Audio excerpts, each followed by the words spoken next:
This is what we're going to do. You guys want to start with Manchester United? I would love to.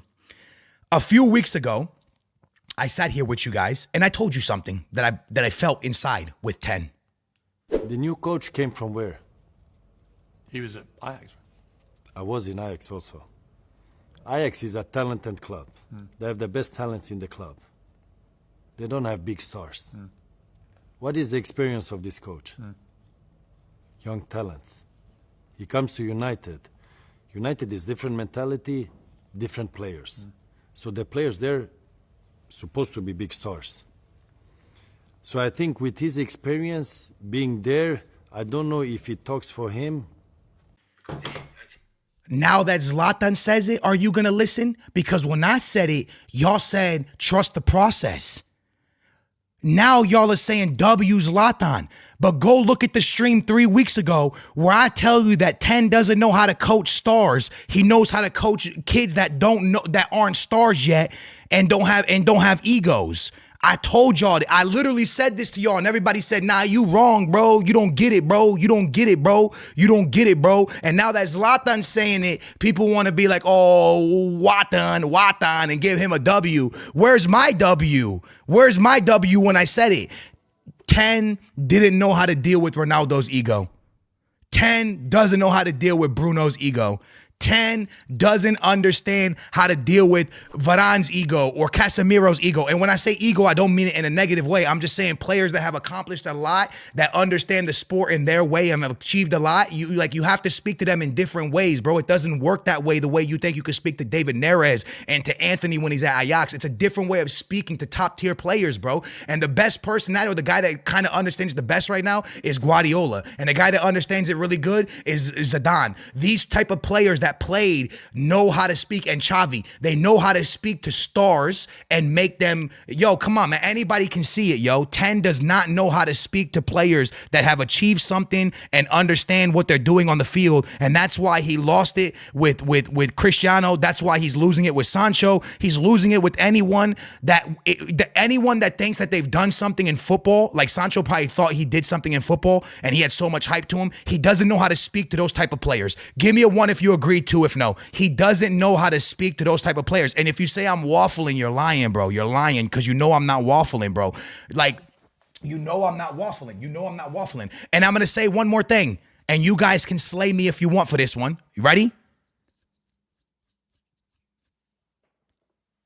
Arteta built the team off of him achieving more than anyone he's brought in and understanding football. And he's like, I'm going to teach these kids. I might not know how to deal with stars, so let me not go sign stars. Let me get players that I can talk to and they'll listen to me. Odegaard's, Saka as a baby. The only person he eventually brought in that's done something, Gabriel Jesus. But that's a while after he built his system. He's like, let me go get Jesus now that I built my system. Now that these players listen to me and they see if I've achieved something, let's go get Jesus now that people are listening to me. Yo, look at how he did it, lads. First, he showed them. First, he taught the kids. Now he has the respect of the kids. Let's go get players like Jorginho. Let's go get players like Gabriel Jesus. Let's go get players like Rice now.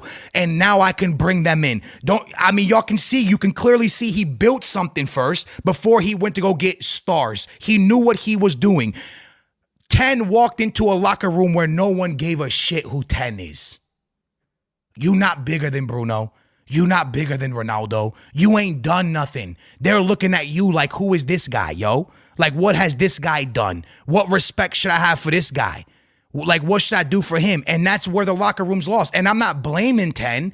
That's not 10's problem, chat. Give me a 1 if you agree. It's not 10's not the problem. The problem is the locker room at United needs someone that they respect, and they don't respect 10. And I don't care what anybody says to me, bro. They don't respect this manager, bro. They do not respect this manager. Point blank, period. I'm sorry, bro. So yes, the ownership's the problem. Yes, the manager's the problem. But at the end of the day, chat, you can't you can't blame 10 because 10 needs experience. Do you agree with what I'm saying, chat? 10, I'm not blaming a 10. He could be a great manager. He needs experience. The problem is You don't go to Manchester United to gain experience. You go to Manchester United to win trophies. That's it. That's all it is to it. You don't go to Manchester United to gain experience. You go to Manchester United to win trophies, and he's there to gain experience. Bro, you go get experience somewhere else, dude. Go learn how to be a manager to big player somewhere else, and then go to Manchester United when you're ready. Don't go to Manchester now. You're not ready for Manchester United yet. You're not there yet, bro. You're not in a place where you can control a locker room properly, and not just a locker room. You're not in a place where you can control English media. You get what I'm saying, chat?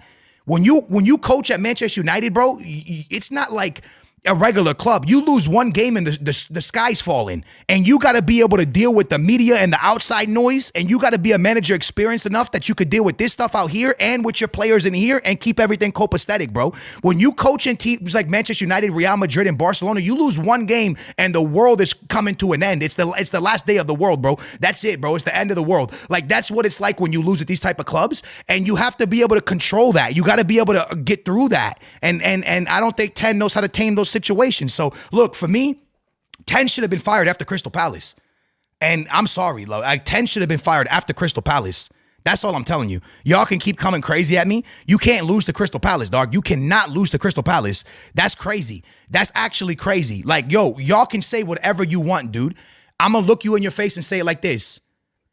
Manchester United's in a worse place than Chelsea. And if you can't see it, you have to open your eyes. Because at least Chelsea has players for the future, yo. United's not doing, they got nothing going right now. Nothing's going right now, bro. Y'all can come crazy at me if you want. Manchester United is in a worse place than Chelsea, dude. And Chelsea's been a disaster for almost 2 years now, dude. And they're in a better place than them. That's it. There's nothing else to say about United, bro. There's nothing else to say about United. Look, that Holland guy looks pretty good. That's great. That's amazing. That's fantastic. You lost to Crystal Palace, and I'm going to say one more thing. Galatasaray is a huge Turkish club. But to lose to them in Old Trafford,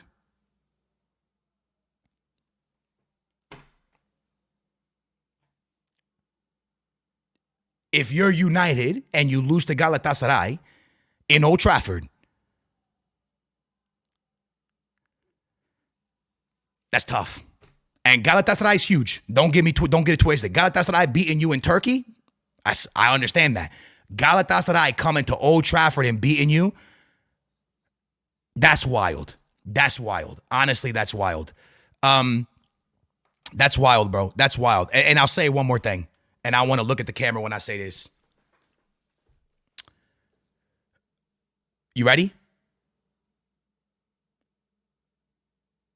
Y'all got on Twitter. I'm looking at you, United fans. Y'all got on Twitter and you made fun of me. And you said, this guy still thinks De Gea's not the problem. You made fun of me. You made fun of me. You made fun of me. And you acted like you got a great upgrade. Congratulations, lads. Congratulations. Congratulations. You made fun of me for saying De Gea wasn't the problem. There was more than just De Gea. And I'm not saying you guys in here. I know who I'm talking to. I'm not saying you guys, chat. I'm not saying you guys.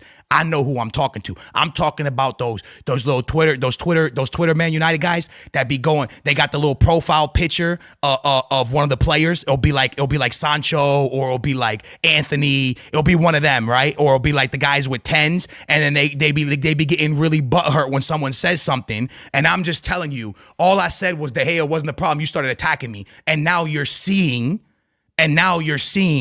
that De Gea was not the problem. The problem's much bigger. And someone said, yo, Mr. Know-It-All. I don't know it all. Who replaces 10? No one. I don't know. Honestly, I don't know. I don't know, dude. I don't know. I'm not going to start throwing names. Zidane's not taking that. There's no way I'm going to say Zidane, because I know Zidane's not taking a job like that. He's not going to come build nothing.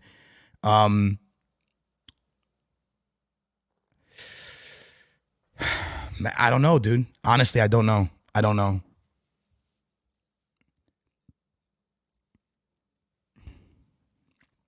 Me too, Alex.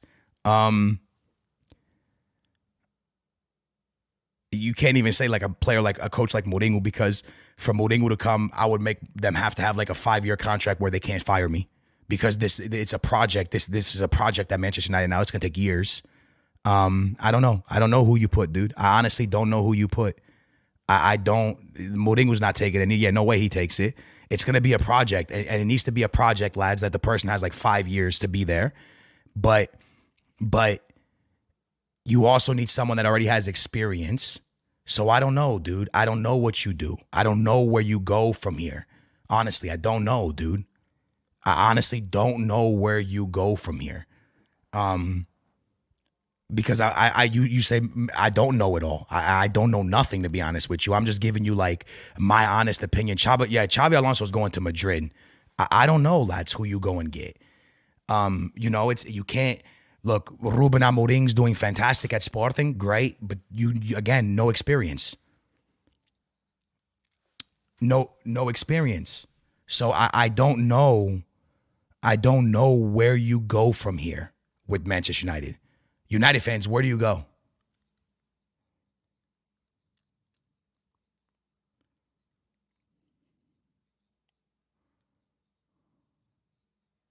Y'all will be back soon, lad. Y'all will be back soon.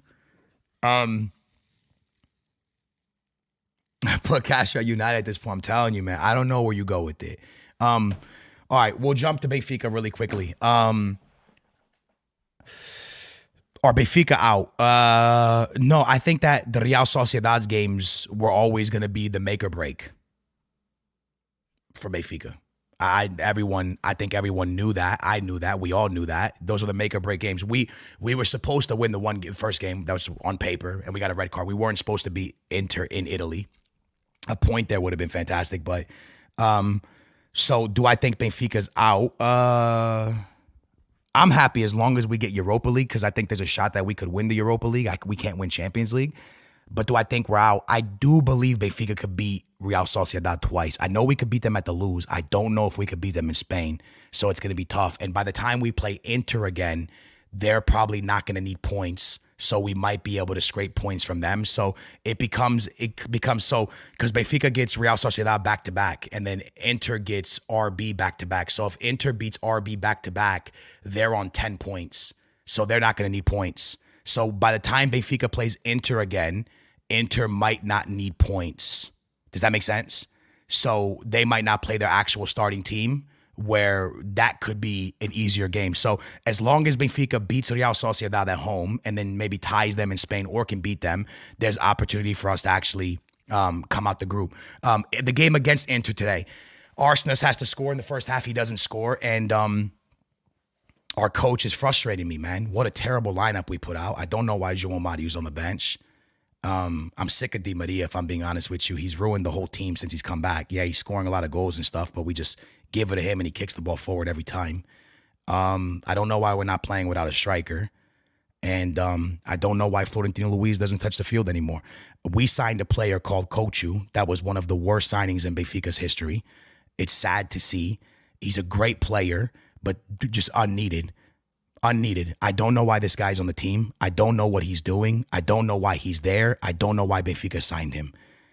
João Neves and Florentino Luis, we played with them and we won all amazing games, amazing season last year. And then we bring in this Kochu guy and we're having a terrible, inconsistent season. I just don't know why we have him. But hey, it's what the coach wanted. He got him. And now Florentino Luis on the bench, João Mario's on the bench. And those were two of our best players last year. So I don't understand, man. I don't know what Benfica was doing when they brought him in, but great performance today, man. Inter's a really good team. I know people are going to make fun of me and people are trying to get me triggered in the chat, but you're not going to get me triggered when Benfica lost to probably a top 10 team in Europe. They press really nicely. They have a very strong team. They have a really good midfield. They have a pretty good attack. If Martinez could actually finish, that team could score a hell of a lot of goals. And their defense is very good. I would say they're probably a top 5 team. Inter strong, dude. So the fact that Benfica win there and lost 1-0, and if Arsenal scores, the game could have been completely different. I'm happy with the boys, man. Like, it's tough that we lost the first game. We should have lost by more. The game probably should have ended thing. But I will say, Arsenal probably should have scored in the beginning, and we didn't. And And then yeah, man, and then it is what it is. Inter's a really good team, especially at home, chat. Give me a one if you agree. Inter's crazy, man. People are underrating that team. Their defense is clamps. Dumfries is a great player down the right side. They have an unbelievable midfield with Barella. The fact that Benfica left there 1-0 is actually, I'm okay with that. You know, you play like that against Real Sociedad, you can get yourself some points. They're a very, very good team. So now I'm hoping that Inter beat RB twice. Benfica get results against Real Sociedad. Benfica beats RB, and then the Inter game against Benfica won't matter because Inter will already be through, and hopefully they put out a weaker side and Benfica still points them at the loose. There's still a good shot for Benfica. Nothing's lost, but hopefully, if anything else, we get Europa League and we move on. You know what I'm saying? But we're in trouble, man. We're definitely in trouble. Losing that RB game was very tough, lads. You think Inter can make the final? Depends if they can avoid City and Madrid, right? You have to be able to avoid City and Madrid early. What do you think about Turbin's performance? He was amazing in goal. He was pretty damn good in goal, man. He was really, really good in goal. Real Sociedad, they're good. I know, really good. I know, they're good. But chat, Benfica's not bad. If you watch the game today, the first 45 minutes, did you see what Benfica did to Inter? I know, if y'all watch the game, did anybody here watch it? Benfica in the first 45 minutes gave it to Inter. And then in the second half, Inter just annihilated us. But that first half, Benfica had them in the back. They were pushing them in. David Neres was one-on-one and he got taken down. Like, we had chances. We pushed them hard. But, yeah, man, we couldn't score. Arsenal's had a one-on-one missed, and it is what it is past that point, man. But, yeah, are Benfica bad? Yeah, I mean, listen, dude, they're trying their best, you know? Okay, so that's my opinion on Benfica, chat. Again, Benfica's going to get mad at me. I don't know why we bought Coach. I don't know. I would rather have João Mario playing that position. I would rather have Florentino Luis playing that position. I would rather have Arsenis in that position, if I'm being honest with you. I don't know. I don't know why it's there. Yes, I'm watching Barca versus Porto tomorrow. It's going to be a great game. Legion, thank you for the tier 1, man. I appreciate it. So I know Benfica will get mad at me about that, but yeah. All right, we move on to, I know you guys want to talk about it, Real Madrid.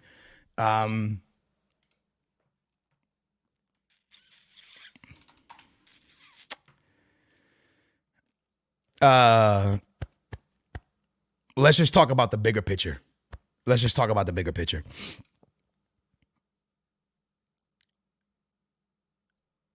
Madrid's going to the final of the Champions League.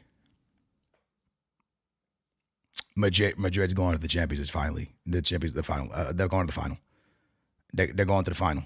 They're going to the final. It's happening. It's already happening. It's happening in front of you. It's happening in front of you. It is happening in front of you. I don't know how you guys are not seeing it. It's happening in front of you. Listen, let me explain something to you. Vinicius Jr. and Jude Bellingham and Rodrigo and all of these players don't even understand the formation they're in right now. When this team gets comfortable with these formations and tactics, they are going to cook. I'm just giving you my opinion. Y'all can L me. Y'all can L me if you want. You guys can L me listen, you guys can L me if you want. Listen to what I'm saying to you. Real Madrid is playing terrible right now.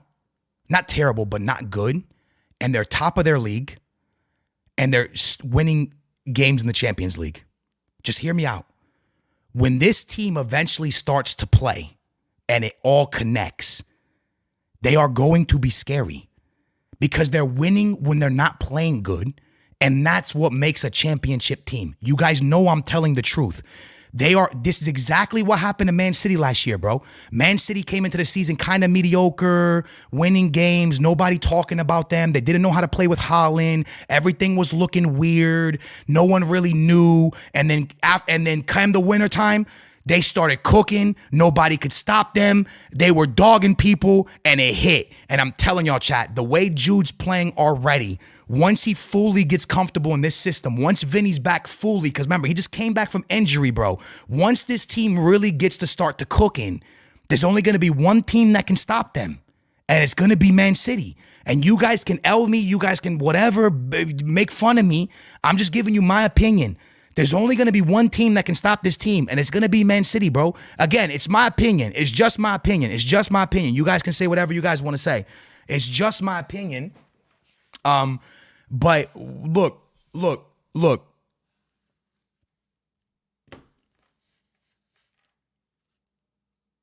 Listen, y'all can keep making fun of me, but just remember one thing. The Champions League belongs to Real Madrid. L me if you want. L me if you want. But I'm going to say this to you one more time. The Champions League belongs to Real Madrid. Until another team can prove it doesn't, that's what it is. They are the favorites, bro. They are the favorites. They just beat Napoli. They're getting the job done. They're top of their league. I don't understand what else you want them to do. I don't know what else you want them to do. They're scoring bangers. Jude Bellingham's goal was sexy. Valverde's goal was amazing. What else do you want from this team? They cooking. What about Bayern and City? Listen, that's what I'm saying to you. It's going to be City or Madrid in the final. I think Madrid's going to the final. As long as they don't get City, I don't see another team. Who do you see eliminating them? Bro's delusional. Who do you see eliminating them? Who do you see eliminating them? Barca.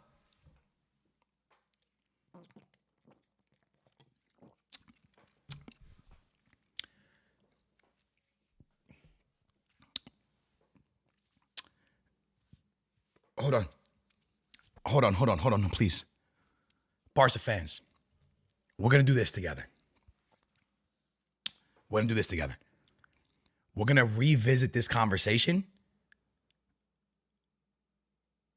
after you get out the group. We're going to start there. Because I'm really happy with your team and I like watching y'all play and I've been hyping y'all up with your Mal and stuff. But let's first get out the group. Okay, because it's been a couple years since you've done that. Let's first get out the group.